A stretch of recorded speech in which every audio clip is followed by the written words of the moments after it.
që ministrja disa mujore, Elisa Spiropali, zonja Spiropali, e cila vinte në cilësinë e ish kryetares së Kuvendit të Shqipërisë, dhe shumë e komentuan zgjedhjen e saj si ministre të jashtme si një mënyrë për të dhënë një impuls politik edhe për shkak të lobimit që duhet të bëjë Shqipëria në kryeqytetet europiane për mbylljen të themi të kapitullit të integrimit plot siç ka premtuar kryeministri në 2030-ën.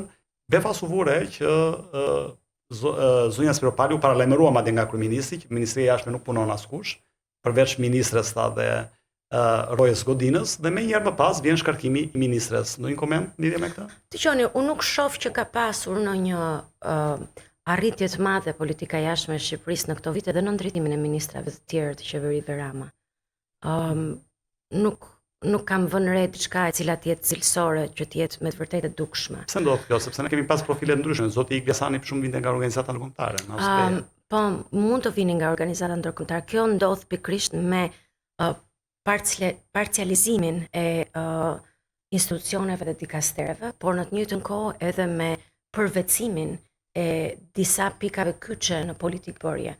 Në rastin aktual, unë mendoj që prej 2013-ës, Edi Rama e ka përvecuar politikën e jashtme. Ai është ministri i jashtëm i Shqipërisë prej 2013-ës deri sot.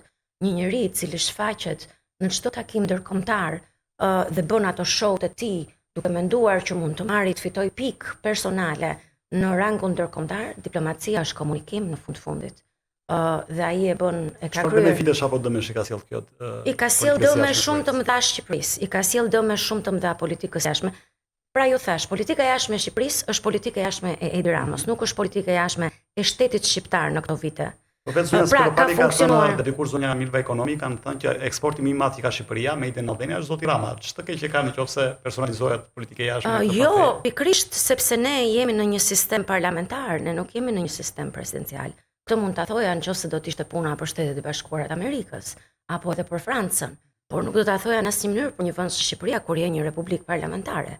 E para dhe e dyta, edhe Shtetet e Bashkuara të Amerikës, po tash Donald Trump, megjithëse ai bën përpjekje ndërkombëtare për krizat ndërkombëtare, por sëri politikën e jashtme ka lënë dorën e Marco Rubios. Dhe në çdo 2-3 fjali ai vlerëson ministrin e jashtëm, sekretarin e shtetit. Në Shqipëri ndodhe kundërta.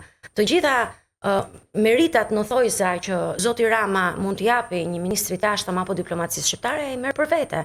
Pse? Sepse është shfaqja e tij e personalizuar në marrëdhënie ndërkombëtare, e cila prevalon mbi çështjet thelbësore të politikës jashtme të Shqipërisë. Dhe politika jashtme e Shqipërisë duhet të jetë një politikë jashtme që duhet të bazohet në hierarkinë e sistemit të qëndrimeve për sa i përket interesit kombëtar.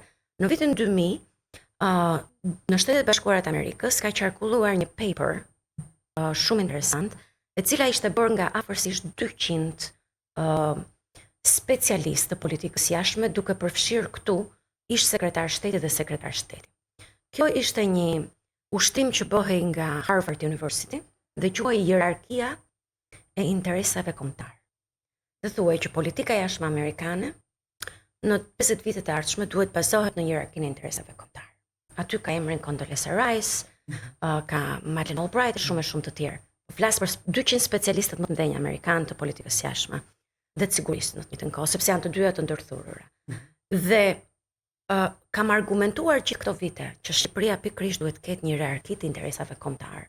Pra, ne nuk mund të shkojmë, kryeministri i Shqipërisë nuk lejohet të shkojë të bëjë show politik, të marrë pikët e veta në Kosovë, në momentet kur Kosova është ka sfida të tilla përpara dhe kur Kosova ka një qeveri legjitime mjaft të fortë, kuptohet, apo nuk mund t'i lejohet kryeministrit të Shqipërisë që të shkojë dhe të bëjë një show diplomatik në Knesset, në parlamentin e Izraelit, ku t'japi merita vetes së tij për diçka që ai nuk ka pasur lidhje me të, përkundrazi, shpëtimi i hebrejve në Shqipëri dhe nga shqiptarët në përgjithësi ka ndodhur nga familjet shqiptare, madje shumica e tyre myslimane.